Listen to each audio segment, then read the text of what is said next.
ఐగుప్తు దేశం అంతటికి ఆశ్రయపురంగా మార్చాడు కదా. యవ్వన బిడ్డలారా, యవ్వన కాలంలో ఎక్కడ కాలు జారకుండా దేవుని కొరకు బ్రతకండి. మీ ఇంటికి నిన్నే ఒక ఆశ్రయపురంగా దేవుడు మారుస్తాడు. నీ కుటుంబానికి నిన్ను ఒక ఆశ్రయపురంగా మారుస్తాడు. నీ గ్రామానికి నిన్ను ఒక ఆశ్రయపురంగా మారుస్తాడు. గ్రామానికే కాదు, దేశానికే దీవెన కారణంగా దేవుడు నిలవబెట్టును గాక. ఓ మాట చెప్పి తదిమ విషయానికి వెళ్తాను. ఒకవేళ 2024లో ఎక్కడైనా కాలు జారిన జ్ఞాపకం ఉంటే పర్వాలేదు. కొన్ని శోధనలు జయించలేక జారిన స్థితిలో ఉన్నవేమో.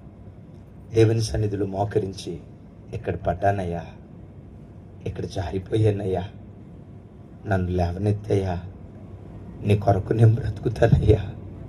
వద్ది నామకార్థ స్థితి, వద్ది నులివెచ్చని స్థితి. ఈ రాత్రి నుండి నేను